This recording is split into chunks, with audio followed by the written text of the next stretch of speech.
Welcome to the show, sports fans. This is the Treasure Valley Prepcast on IdahoSports.com.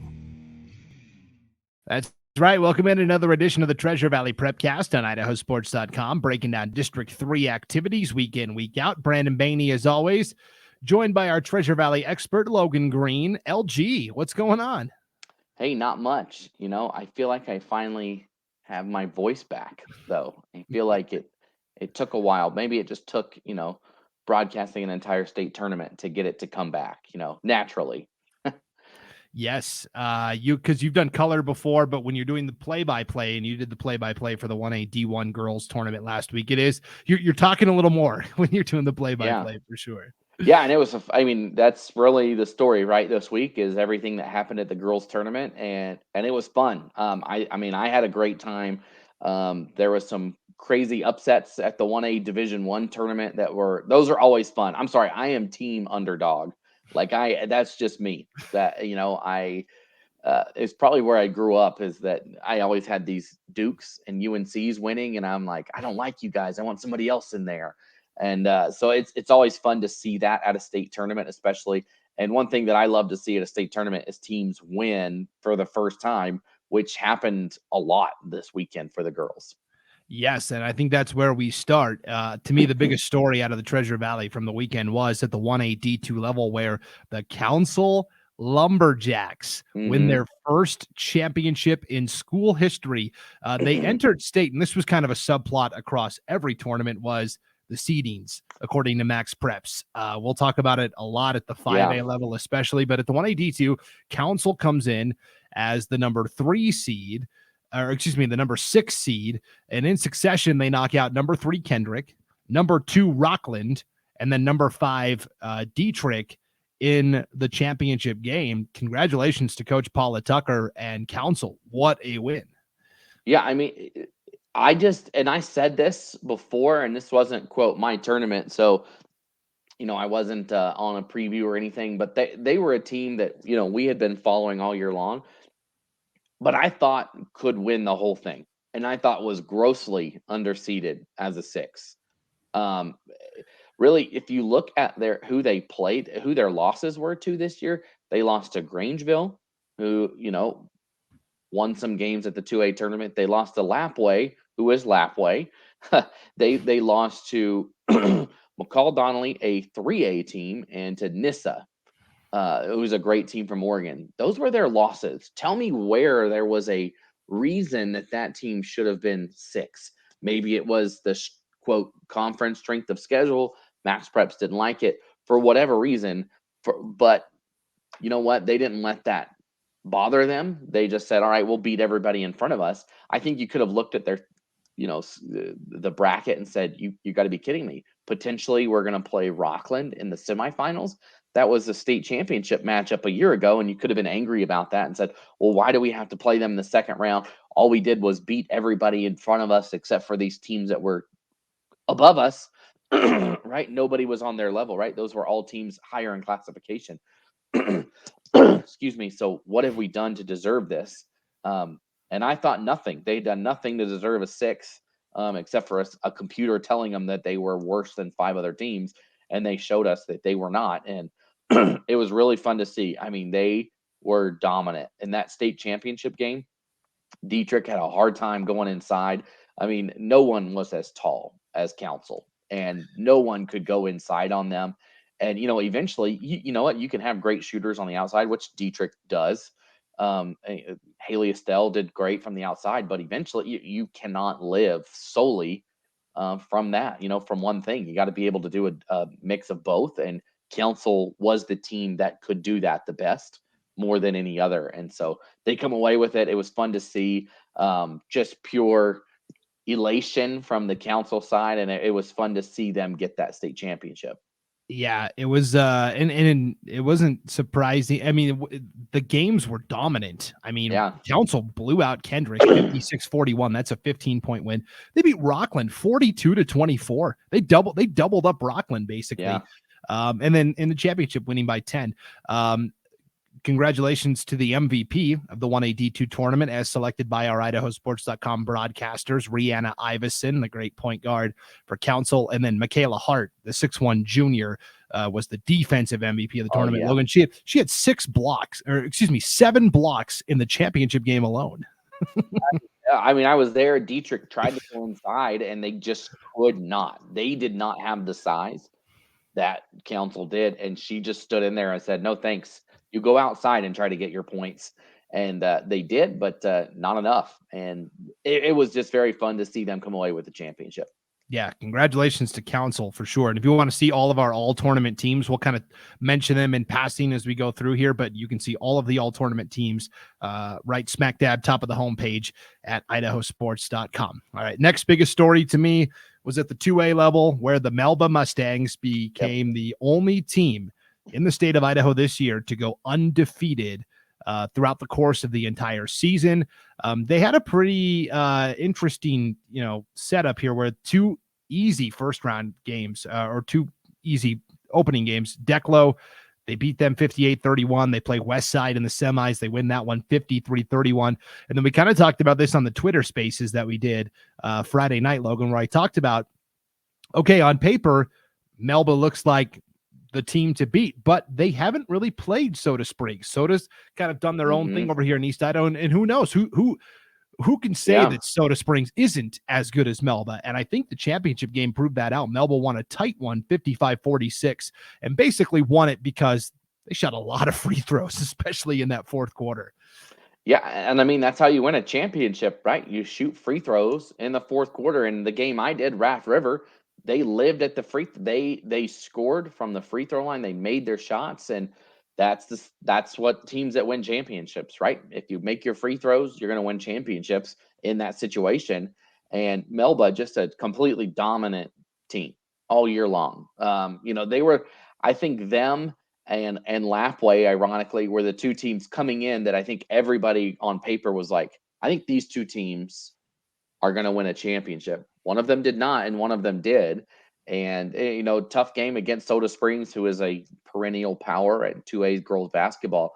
But Melba just was the team this year. I mean, I think, set themselves apart by playing the schedule that they played, where they beat 5A teams, good 5A teams, and beat them. They beat 3A teams. They challenged themselves, and they were ready for the moment when it came. Yeah, and I think Melba's depth wore out Soda Springs a little bit. Soda top heavy a little bit with their star players. Kendall Clark, MVP of the 2A tournament. Congrats to Kendall. And a lot of Melba Mustangs ended up on the all tournament teams as well. And again, you can find that at IdahoSports.com. And then, those were our 2 state champions from the Treasure Valley. So 2 of 6, not bad. That's a third of the champions. And then we had some pretty interesting performances in terms of like crazy upsets and teams getting to the championship. I think the next biggest story would be at the 5A tournament, Logan, where Rocky Mountain comes in as the number 7 seed. They knock out Thunder Ridge, the 2 seed, in overtime in the first round, 55-52. Then they play a second overtime game in the semis, all SIC semi against Timberline. They win that game 55-52.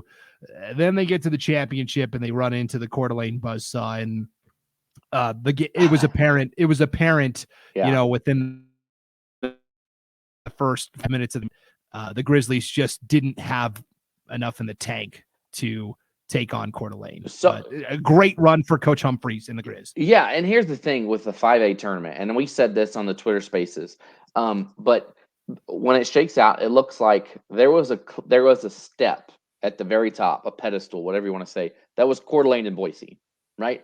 And then there was a drop, a pretty big drop to the next level. And, some people might have, but the thing is, who was on that next level? I think people thought, oh, it's Thunder Ridge and Rigby, right? It's those teams from the East. That's not the case. It was the 5A SIC who knocked both of them out. No one saw that coming, right? The 2 and the 3 coming in get knocked out by 2 5A SIC schools. The SIC had no one better than a 4, right? In the state tournament, they had the bottom seeds. There was at one point we were thinking it was going to be 5, 6, 7, and 8 that the SIC was going to get, and that just goes back. Let's go back to the play-in game that Eagle goes up north and wins, where nobody thought that was going to happen. And then Eagle even played Coeur d'Alene pretty tough in that first round game. And I just think that I think the 5A SAC was grossly underrated, just like Council was, that they can come in and 3 of 4 are in the semifinals when people were thinking, oh yeah, maybe 1 of 4, and that's the Boise Hawaii game, or like whoever, the the 4-5 game, where somebody was going to have to make it. But it turns out that Rocky Mountain was really good, right? They made a run to the state championship, and you know what? Sometimes you just run out of gas, right? It just happens.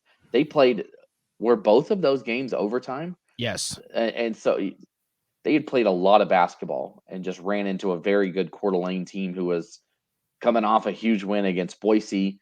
But congratulations to Rocky for making that run. I don't think anybody had them going to the state championship. And now this is back-to-back basketball tournaments. So if we look at the boys from last year and now the girls from this year, where we see a team from the SIC that's, quote, that 7 or 8 seed at the top of the bracket, so to say, make a run to the state championship. Centennial did it for the boys, and now Rocky Mountain did it for the girls. And I just think that this tournament showed, this one and some others, that you can't always take the computers. I think it works great for football. I think it's worked awesome for football that we've had the Final Four be the Final Four, and everything's essentially worked out like it should. But when it comes to basketball, it's just any given day, right? Anybody can upset anybody. You see it at the NCAA tournament every year, right? You see something crazy happen, and congrats, and maybe the SIC, and that goes to the 4A too. We'll probably talk about that here in a second. Maybe nobody gave them the credit that they deserve this year. That the SIC played very well in the state tournament this year at the 5A and 4A level. Yeah, I'll own it. I was pretty down on the SIC this year, especially at the 5A, 4A level. And I think I even said on this show, I just don't think the SIC has, the strength to battle the Coeur d'Alenes, the Thunder Ridges. Clearly, I was wrong. I'll own it. I didn't even think Eagle would beat Lake City in that state play-in game. And I'll have a fun talk about that later today on our North Idaho Prepcast with our North Idaho broadcaster, Ryan Skaggs. Did you hear about this, Logan? Yeah, he said something like 1 in a million shot or something. He went on. He went on Twitter and said Eagle had a 1 in a billion chance to beat Lake City, and then Eagle shows up to that play-in game with new warm-up shirts that say 1 in a billion on them. So they. Oh no! Yes, I did not hear that part. Yes, and I saw them with my own eyes. I covered the Eagle Hawaii loser out game, and so I got to see them in person. They looked good. Coach Monroe made those up real nice for sure. Did you talk to them about those shirts? I didn't have a chance to, but yeah, That's it was awesome. Good for them. Yeah, good for them. Pretty funny. Don't lump us in, Eagle, with Ryan. We're not him. We're not him. Yeah, but I'll own it. I was pretty down on the SIC this year, and I've got to eat my words a little bit for sure. Boise nearly did it. They nearly knocked out Coeur d'Alene, and I think if Boise wins that, they're state champs. Double overtime semifinal, 51-50. The Brave lose by 1. They bounce back to beat Timberline. We got that Boise Timberline rematch we all wanted. It was in the 3rd place game. Boise takes 3rd pretty convincingly. Avery Howell, every single game at state, double. And we're talking like monster, 24 points, 18 rebounds. Yes. So congrats to Avery Howell on a great tournament for Boise as well. The last girls thing we wanted to touch on, and then we'll talk boys basketball districts, was at the 4A tournament, Logan. This is where I was. Opening game, Columbia, the 7th seed, taking on Blackfoot, the 2 seed. And Blackfoot's got, Blackfoot starts basically 6 foot, 5'11", 5'10" on the front line. Like they have some height, and Columbia doesn't. Columbia's got Miley Mills, who's 5'9", 5'10" maybe, and that's pretty much it. And I will tell you what, Columbia ate Blackfoot's lunch on the glass. They wanted it more. They flat out wanted it more than Blackfoot did, and Columbia came out and got that opening round upset over Blackfoot. 51-45. Miley Mills finished with 26 points, and I think it was 14 rebounds. I mean, she absolutely feasted on the inside. And so That was a great win for Columbia. Now they lose to Sandpoint in the semifinals. Sandpoint would be your eventual champion. And then they end up meeting Bishop Kelly in the third place game. Right. And so, but let's talk about Columbia, and Columbia ends up taking fourth place from state. But what a job by Coach Neil Robertson and this Columbia bunch. And again, I think, why did the 5A and 4A SIC get the low seeds?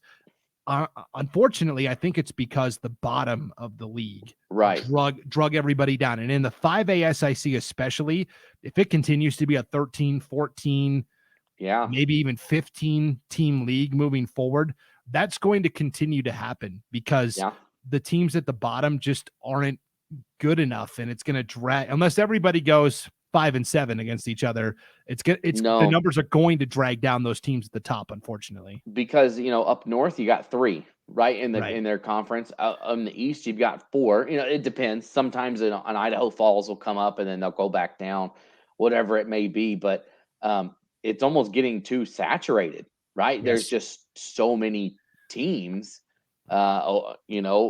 over here, and the 4A SIC is almost shrinking. I mean, they lost 2 and gained 1, but I can't imagine for how long Skyview will stay a 4A.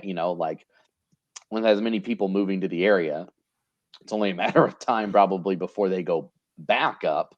And a lot of these schools are hinging right there, that have petitioned down, like Ridgeview and Caldwell. Those are technically 5A schools, but they are down at the 4A level. But like you said, it's going to be tough. But at the end of the day, the top talent is still the top talent, and Columbia just awesome for them that they were able to get it done. I always see stuff online about you're an East Idaho guy, where East Idaho people think there is this bias against them and their schools, which is not. We only hear about what I hear is how much better the East is versus the Treasure Valley. And so in my mind, I was like, well, it must be true. I guess we'll see. And I think they shut that up real good this weekend and said, we're just going to play basketball. We're not here for this debate over anything. We're just going to beat you. And that's exactly what they did. And we were tracking it at my game. And we were looking at the flash, which was awesome, an awesome feature that we had on the website where you could see scores updated in real time, right? Just almost like a ticker, right? Where you could just go and say, oh, what's going on here? Nothing like it in the state as far as I'm aware of. Awesome feature. So we were tracking it and we could not believe what was happening.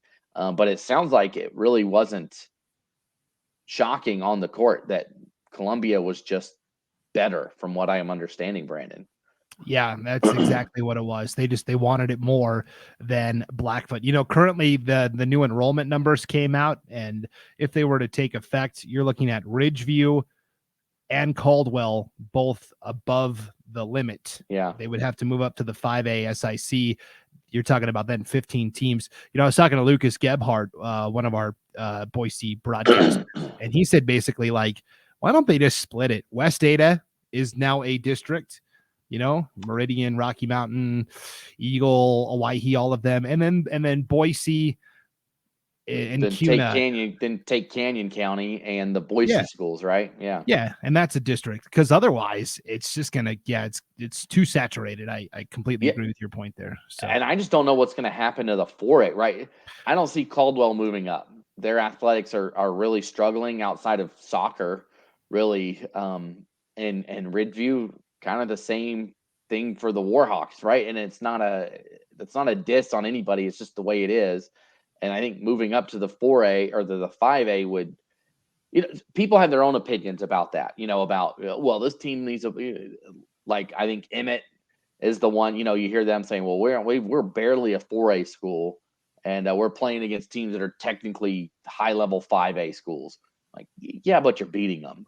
At the end of the day, it's going to take some time, and maybe Caldwell and Ridgeview can get there, but it's probably better for them to stay where they're at right now, especially because what would happen? How many teams would be left?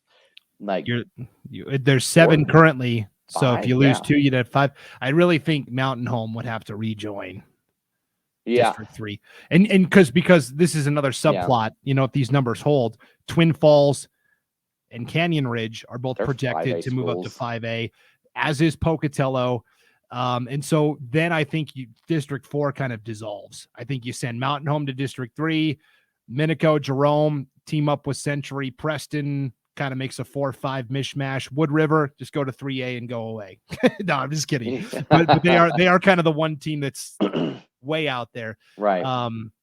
So I don't know. The landscape without a hard look at the enrollment numbers, there has to be an adjustment on the numbers. Otherwise, 5A and 1A are going to become balloons, and the middle is going to shrink away. So I think an adjustment in numbers has to happen. But that's kind of what we're looking at down the line. Sorry, I didn't mean to. This is kind of an off-season topic. No, but it's a good conversation. It's, we can, put a pin in it till there's nothing else going on. But I mean, that's a good.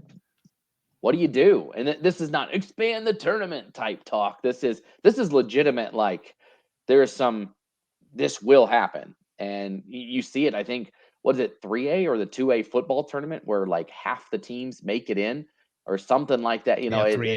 It's there's some issues there that need to be, like you said, the wings are going to get very full, and the middle is 4A is about to lose out. 3A is losing out currently. And anyway, interesting stuff there. Tough for sure. I did want to talk about Bishop Kelly. They beat Pocatello in their first round game. BK came in as the 5 seed. I'm not joking. There was like 45 fouls called in this BK Pokey game. And so BK survives. They win despite, again, Pocatello having a significant size advantage. They've got Kenna Garza, who's a 6'2" sophomore, Abby Lusk, who's a 6' freshman, and BK was like, we don't really care. Caroline Knott, she was my favorite player to watch. Caroline Knott from BK is so fun because she's like 5'11", and she just doesn't care. Like, oh, you're 6'2", I'm stronger than you, and watch. And she did. She dominated. She made our first team all tournament team for Bishop Kelly. So BK wins there. They get to the semis. They lose to Shelley. But then they rebound and beat Columbia in the third place game, 42-37. In that game, to start the second half, Bishop Kelly sent 5 reserves out onto the floor. Not happy with the starting crew, so they went with 5 backups, and that kind of got BK re-sparked and re-energized, and got them back into the game. BK ends up completing the comeback and winning 42-37. And because of her strong effort, not just in that game, but coming off the bench in the previous 2, Jordan Carnell from Bishop Kelly was our 6th man of the 4A tournament. And I think Jordan Carnell could be the starting point guard on just about every team in the SIC. And so for BK to bring her off the bench, what a luxury. Right.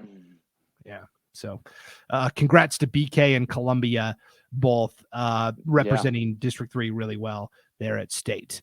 All right. You ready to talk a little boys hoops, and then we'll get you out of here? Yeah, let's look at it. Okay. Big week next week. It's already, can't believe next week is boys state tournament already. Here we go. Yes. We'll start with the teams that have officially clinched state tournament bids. And again, if you're watching this video on the IdahoSports.com YouTube channel, I will share my screen. You'll see the brackets up on the screen. If you're listening at IdahoSports.com or wherever you download your podcasts, no worries. We have the district brackets on our homepage, IdahoSports.com. You can follow along there.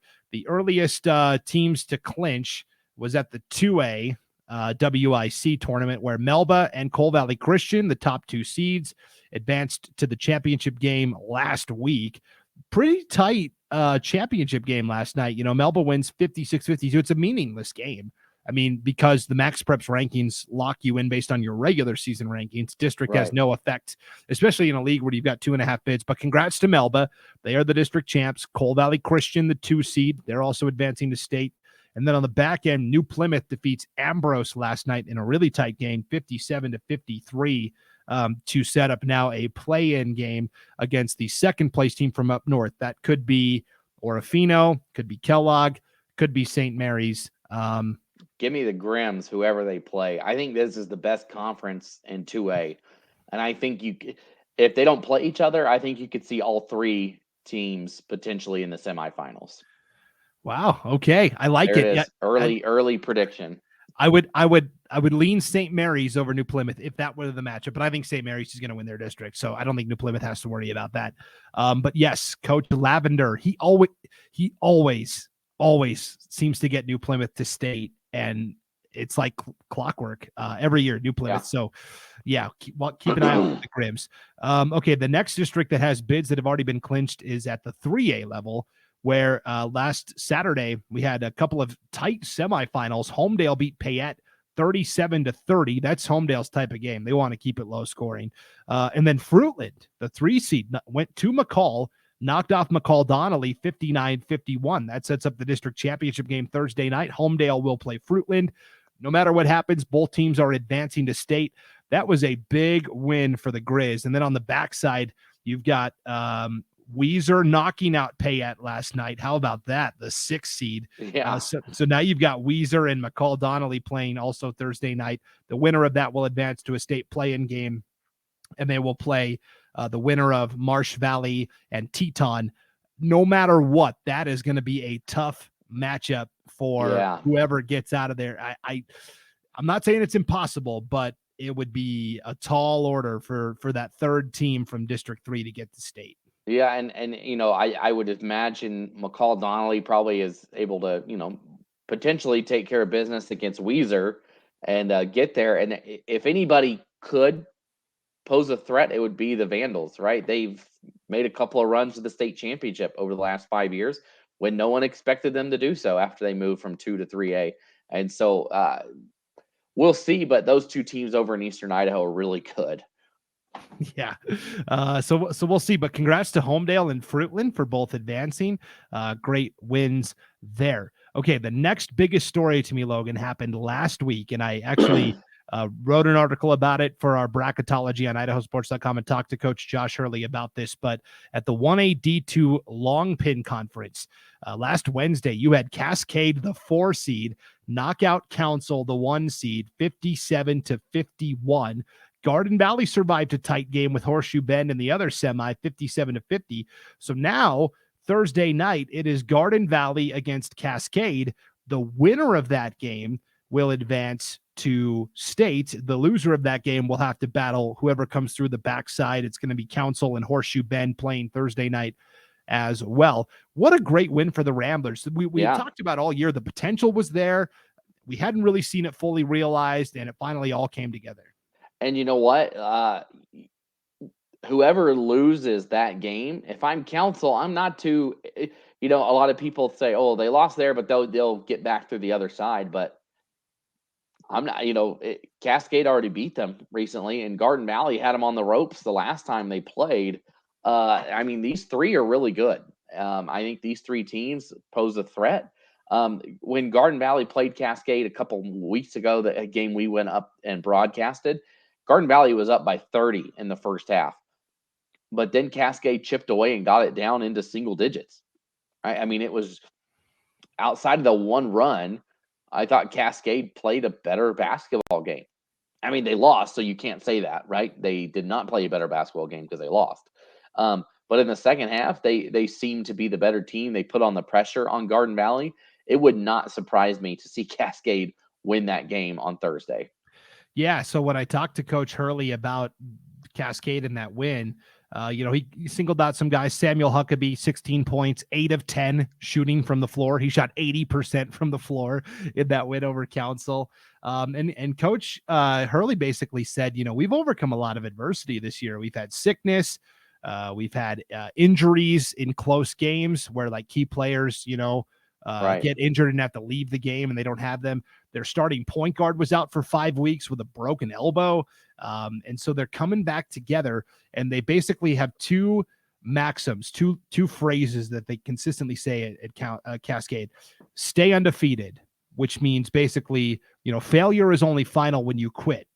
So if you stay undefeated against failure, you're always battling, you're going to have a chance. The other maxim or saying that they have is fail faster. And basically what the thinking there is that teams that fail faster learn to succeed faster, because you can only succeed once you've fallen a couple of times. So I really like the messages that Coach Hurley's got for his Cascade team. And I don't think it's a bank that Council comes through that backside. No, Horseshoe Bend could also, I mean, these Final Four are all pretty even, in my opinion. It'll be fun to watch them duke it out. So, yeah, and it would be a crazy story, right, for Council to run through the conference like they did and get knocked out in the district tournament. If I had to make a prediction, I still think they. I don't know. I'm not even going to say it because I don't know. I really don't. Yeah. I don't, because they played close games against Garden Valley and then they lost to Cascade, and Horseshoe Bend can hang with anybody. And so this is a toss up. I don't know what is going to happen on the backside of this and on the front side here in the district championship. Could be any of the four for sure. Only 2 spots available, though. We do know that. I forgot to mention 1A D1. This is already a league that's been wrapped up, and we'll go through this quickly, Logan, because I know you got to go. Liberty Charter, Victory Charter playing in the district championship Thursday. The top 2 seeds, they both have advanced to state. This is a 2.5 bid league. You've got Notice and Rimrock playing on the backside of the bracket. The winner of that will have to play Grace, more than likely to get to state. Tall order. It's going to be tough. Grace is good. But Liberty Charter, Victory Charter, if they get in, are probably going to be like your 7 and 8 seeds. So kind of like we talked about with the bigger leagues, where those teams at the bottom, because this is an 11-team conference, they just drag down the teams at the top. So, and it's a Victory Charter played in some tournaments earlier in the year and beat some teams. So curious to see how that translates. And it is what it is, right? The District 3 1A D1 teams have traditionally struggled at state. They have in girls, they have in boys. It would be great to see one of them break through and get a first round win. But you're potentially looking at going up against the Lapway in round 1 if you're an 8 seed. And it happened in the girls, right? They lost on the girls' side of the bracket. I just can't see that Lapway team losing. Yeah.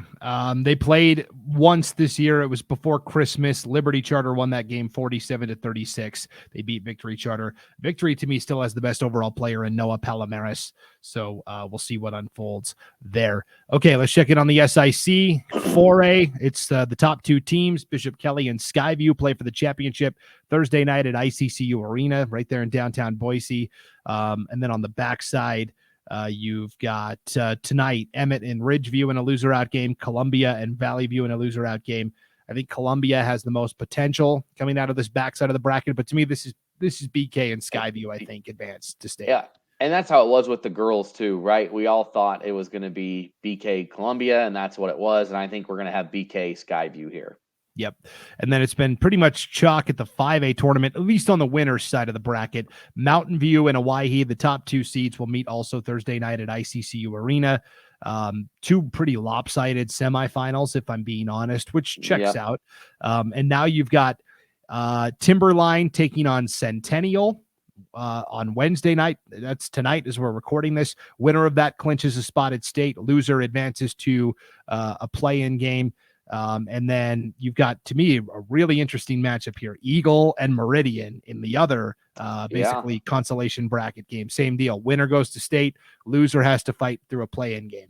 And I think, right, Meridian or Eagle has beaten Meridian this year. And so, if I'm not mistaken, I thought that Eagle had lost to Middleton, and then they came back and beat Meridian, and you just go, yeah. It's or maybe it was Mountain View. Maybe it was Mountain View, actually. That league was so just everyone beat up on each other all year, right? Yeah. So but the best 2 teams, Mountain View and Owyhee, that's the way it has been all year. Those 2 teams, and that should be a fun one Thursday at ICCU downtown. And the way this works is the two losers of these games. On the backside of the bracket, the higher seeded team will have to play the second place team from the north, more than likely Coeur d'Alene, possibly Lewiston, and then the lower seeded team gets to play Highland. So it's actually, to me, the lower seeded team has an easier path to state than the higher seeded team. So yeah, those are going to be tough games no matter what. But like you said, I think the matchup with Highland is more favorable than the one from potentially Coeur d'Alene or Lewiston. Yeah, if it all goes according to just seeds, you could see Centennial at state, but not Eagle, and that would be, I don't know, be interesting. So yeah. Anyways, So that's what's going on in boys hoops. Next week, Logan, again, in place of you and I talking, we'll do our big boys basketball state tournament preview show live on the IdahoSports.com YouTube channel, Facebook page, and Twitter account. And then I will just place it into the Treasure Valley Prepcast feed so everybody can check in and listen. So here we are. We're almost to the end. State wrestling is this weekend. We did our big Matt Chat Prepcast state preview show last night, Logan. We had over 120 people watching live and commenting, and it was a great time. So I know the wrestling ones, people are in it, and it'd be more fun, I think, for these basketball previews if we had the interaction. So just get involved. We want that. Like it makes it better when we've got people throwing out comments at us and things like that. So if you tune in to that state preview show, be sure to comment, say something, whatever you want. Like we'd love to hear your opinions. And I just want to add one thing. This has nothing to do with this district, but I thought it was a great story that you might not hear if you don't listen to this one. But so at the girls tournament, Lapway was the overall favorite, right? They ended up getting upset in the second round. And I was texting, Ryan Skaggs from up north was texting me, and he said that he had talked to Jeremiah Wynot, who is Case Wynot's dad. Case Wynot is, I personally think, going to be a high-level college basketball player. He has a couple Big Sky offers, and I think if that's all he gets, he ends up there for a year before somebody big says, no, you come here. Phenomenal player. But they saw what was going on, and that the girls lost, and Case was like, Dad, let's go to the gym. He did not want that to happen. And that attitude was awesome, that they saw that their girls team, who was dominant, fall. And he immediately thought that can happen to us, that he had no inclination of, yes, we have dominated everybody we've played, even 5A schools. We're going to go to the state tournament and roll through it. He immediately was like, no, I'm not letting that happen. And I just thought that was again, I heard it secondhand, but I thought that was a great story. Just a good reminder, just one of the best stories that kind of went under the radar that I don't know if anybody really even knows about, but just kudos to them in Lapway. That team, just what a great attitude to have, right? Yes, you can't just show up and win. And meanwhile, Liberty Charter is going, great. That's just what we need. Yeah. No, stop. Don't have that attitude. Right, for sure. So, yes. Okay. Well, thanks for tuning into the Treasure Valley Prepcast, everybody. We'll see you back here next week for our state basketball preview special. Until then, for Logan Green, I'm Brandon Baney. Thanks for tuning in, everybody, on IdahoSports.com.